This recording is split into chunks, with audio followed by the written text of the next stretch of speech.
So I think it's a remarkable moment in time, and obviously there's unrest throughout much of the Middle East right now. But I think it's important, at least as it relates to technology, to not assume that what is happening in Tunisia is exactly what happened in Egypt and exactly what's happening in Bahrain or Libya. Point in fact, each of those countries have very different information environments, and the role of technology and unrest in each of those places is distinct. It's just very different.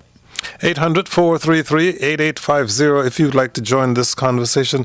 From your perspective, what actually happened in Tunisia or Egypt? We know that there were very real grievances that frankly had nothing to do with technology. In what ways can a cell phone or an internet connection influence an uprising when there are already underlying grievances? That's a great question, and I think part of your premise there is important. I don't believe that these were, quote, Facebook revolutions or Twitter revolutions or technology revolutions. They were people-based revolutions. Technology and social media is just a tool. Now, they're very powerful tools, but just a tool.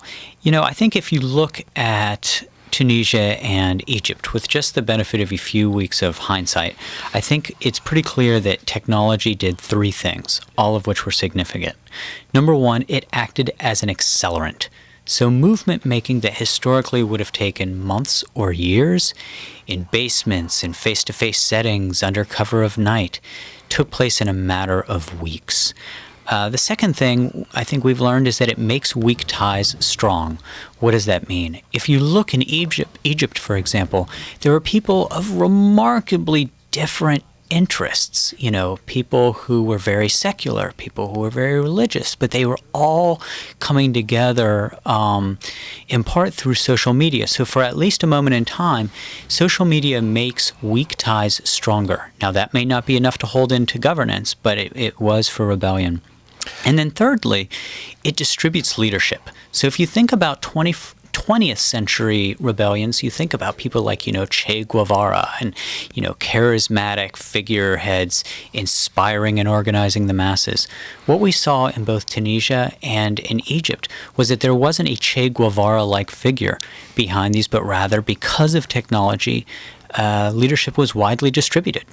I'm glad you brought that up because as we were all watching the Egypt protests gain momentum, a young Google executive named Wael Ghonim became a figurehead of the protest movement, a role that he quickly disputed, and I guess he disputed it because for the most part, these uprisings, as you pointed out, haven't had any really identifiable leaders. What's the significance of that? I think it's extremely significant, and what Wael Ghonim did was very interesting. You know, he was made into this figurehead and people were beginning to rally around him, and he flat out rejected it. He said, no, absolutely positively not. The network, so to speak, is the leader behind this. Now, here's where you have to be clear-eyed. I think it's very important to not be utopian about technology. You can't sprinkle the internet on something we all grew up to be happy, healthy, wealthy, and wise. And in using technology to exercise dissent, what that doesn't necessarily do is translate into governance. And if political vacuums are created because these are relatively leaderless movements, I guarantee you that vacuum isn't going to be around for very long. Somebody or something will fill it.